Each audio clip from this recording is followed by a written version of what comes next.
Friends, ఈరోజు వీడియోలో మనం పవర్ పాయింట్ ప్రెజెంటేషన్లో ఒక ఇమేజ్ని ఎలా యాడ్ చేసుకోవాలి, అలాగే మనం ఒక ఇమేజ్ని బ్యాక్గ్రౌండ్ కింద ఎలా సెట్ చేసుకోవాలో చూద్దాం. ఈ వీడియోలోకి వెళ్లే ముందు ఒక లైక్ అయితే ఖచ్చితంగా చేయండి. ఇక్కడ నాకు పవర్ పాయింట్ ప్రెజెంటేషన్ ఉంది కదా, దీని మీద డబుల్ క్లిక్ చేయడం మనకి ఆటోమేటిక్ గా పవర్ పాయింట్ లో ఓపెన్ అయిపోద్ది. ఈ ప్రెజెంటేషన్ నాకు 10 స్లైడ్స్ ఉన్నాయి. నాకు ఇందులో ఫస్ట్ స్లైడ్ లో ఫోటో మార్చుకుందాం అనుకుంటున్నా. పైన ఇన్సర్ట్ ఉంది కదా, ఇన్సర్ట్ లో ఇక్కడ పిక్చర్స్ అని ఉంది కదా, ఈ పిక్చర్స్ ఓపెన్ చేసాము అంటే 3 ఆప్షన్స్ వస్తాయి. ఫస్ట్ వచ్చేటప్పటికి దిస్ డివైస్. మీ పీసీలో గానీ ల్యాప్టాప్ లో గానీ మీరు తీసుకునే ఫోటో ఉంటే దిస్ డివైస్ యూస్ చేస్తారు. అదే స్టాక్ ఇమేజెస్ అంటే మనం లైబ్రరీ దగ్గర నుంచి ఫొటోస్ తీసుకోవాలి. ఆన్లైన్ పిక్చర్స్ అంటే మనం ఆన్లైన్ ద్వారా తీసుకుంటాం. ఇందులో నేను దిస్ డివైస్ యూస్ చేస్తున్నా. ల్యాప్టాప్ లోనే ఫోటో ఉంది, దానికోసం ఈ ఆప్షన్ యూస్ చేసి డెస్క్టాప్ మీద ఇక్కడ ఫోటో ఉంది కదా సెలెక్ట్ చేసి ఇన్సర్ట్ అంటున్నా.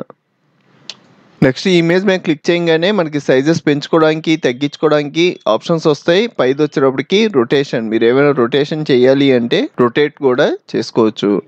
నాకు పొజిషన్ వచ్చేటప్పటికి ఈ ఇమేజ్ పొజిషన్లోనే కావాలి, కరెక్ట్గా సెట్ చేసుకుంటున్నా.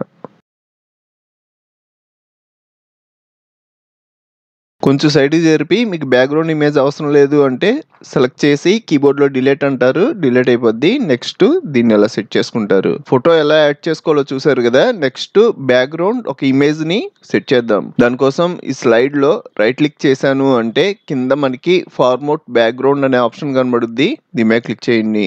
ఇలా క్లిక్ చేయడం మనకి సైడ్ ఆప్షన్స్ కనబడతాయి. మీరు ఏమైనా సింగిల్ కలర్ ఇవ్వాలి అన్నా, లేదంటే గ్రేడియంట్ యూస్ చేసి కొన్ని కలర్స్ యాడ్ చేయాలి అన్నా, అలాగే ప్యాటర్న్ ఫిల్ అప్లై చేయాలి అన్నా ఈ ఆప్షన్స్ అన్ని ఉంటాయి. ఇందులో మనకి పిక్చర్ ఆర్ టెక్స్చర్ ఫిల్ అని ఉంది కదా, దీని మీద క్లిక్ చేయండి. దీని మీద క్లిక్ చేయడం మనకు ఆటోమేటిక్ గా టెక్స్చర్స్ అప్లై అయిపోతాయి. మీరు ఏమైనా అడిషనల్ టెక్స్చర్స్ మార్చుకోవాలి అన్నా ఇక్కడ చాలా టెక్స్చర్స్ ఉంటాయి, మీకు కావాల్సింది సెలెక్ట్ చేసుకోవచ్చు. నాకైతే ఇమేజ్ కావాలి, దానికోసం పిక్చర్ సోర్స్ అని కనబడుతుంది కదా, ఇక్కడ ఇన్సర్ట్ అని ఉంది, దీని మీద క్లిక్ చేయండి. నాకు ఇమేజ్ వచ్చేటప్పటికి నా ల్యాప్టాప్ లోనే ఉంది, దానికోసం ఫ్రమ్ ఏ ఫైల్ అని ఉంది కదా, దీని మీద క్లిక్ చేయండి. నాకు డెస్క్టాప్ మీద ఇక్కడ ఇమేజ్ కనబడుతుంది కదా, దీన్ని సెలెక్ట్ చేసి ఇన్సర్ట్ అంటున్నా.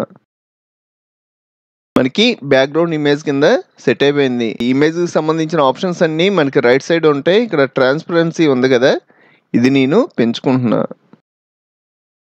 కింద tile picture as a texture మీద క్లిక్ చేశారు అంటే కొంచెం జూమ్ అయినట్టుగా. టెక్స్ట్ పొజిషన్ మారాలి అంటే క్లిక్ చేసి మీకు నచ్చిన చోట పొజిషన్ మార్చుకుంటారు. చూసారు కదా ఫ్రెండ్స్, ఈ వీడియో మీకు హెల్ప్ అయితే ఒక లైక్ చేయండి. మీకు ఇంకా చాలా కంప్యూటర్ ట్యుటోరియల్స్ కావాలి అంటే ఇప్పుడు మీరు చూస్తున్న వీడియో పైన కంప్యూటర్ ట్యుటోరియల్స్ ప్లేలిస్ట్ లింక్ ఇచ్చాను, ఇక్కడ క్లిక్ చేసి అన్ని ట్యుటోరియల్స్ చూడండి. అలాగే మన ఛానల్లో మనకి బాగా యూజ్ అయ్యే చాలా సాఫ్ట్వేర్లు ఫుల్ కోర్సులు చెప్పాను, ఒకసారి మన ఛానల్కి వెళ్ళి చెక్ చేయండి. ఇంకో మంచి వీడియోతో మళ్ళీ కలుద్దాం.